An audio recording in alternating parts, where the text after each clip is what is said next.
Les entreprises du secteur agroalimentaire sont confrontées aujourd'hui à deux phénomènes.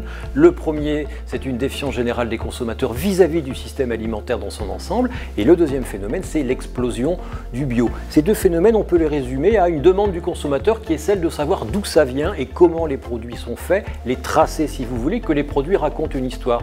C'est ce que Fleury-Michon, pour retrouver la confiance du consommateur, essaye de faire en reportant cette confiance sur des producteurs locaux qui lui fournissent des fruits et des légumes pour les bouillons de ses jambons, qui lui fourniront sans doute demain du porc 100% bio. C'est la démarche de Fleury-Michon qui va avec une démarche de réassurance alimentaire. Fleury-Michon est une des rares enseignes de cette stature-là internationale, avoir accepté le label Nutri-Score sur ses produits, une démarche de confiance. Le manger mieux est une réflexion qui a été initiée par l'entreprise en 2015.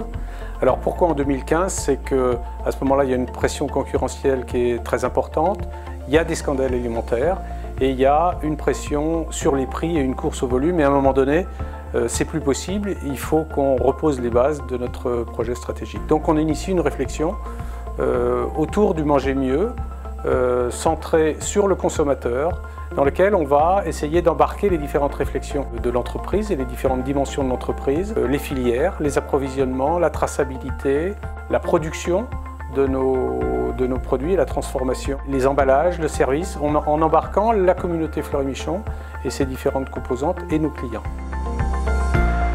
Pourquoi le Nutri-Score? C'est toujours à raccrocher à notre projet d'aider les hommes à manger mieux et de rétablir, ou en tout cas de renforcer la relation de confiance avec le consommateur. Et dans cette relation de confiance, il y a forcément de la transparence et pour pouvoir montrer qu'on fait des efforts, qu'on essaie d'être de plus en plus vertueux. Et pour ça, on a une volonté très forte d'être moteur et proactif dans l'affichage du Nutri-Score. La politique bio de Fleury-Michon, elle s'inscrit dans son projet d'aider les hommes à manger mieux. Alors pourquoi bio? C'est parce que le bio est aujourd'hui en France un marqueur très important de qualité des produits, en tout cas au moins dans la partie des approvisionnements. Alors je vais prendre deux exemples. Le premier sur des légumes et des plats cuisinés. Donc on travaille sur des circuits et des approvisionnements locaux avec le champ du possible. Donc on a créé un partenariat avec un GAEC local pour produire des pommes de terre et du poireau qui viennent dans la composition de nos produits. Donc on a créé une structure de partenariat avec eux. Autre exemple sur le porc, parce qu'on est un acteur majeur de commercialisation de charcuterie bio, mais en France actuellement on ne trouve pas en quantité le porc bio pour assurer nos productions. Donc on est obligé d'aller le chercher au Danemark. Et du coup, on essaie de promouvoir, de monter des filières, en France en particulier avec la société Vallée Grain et Vallée Grain Développement, pour pouvoir, dans les années qui viennent, s'approvisionner en France sur du porc bio.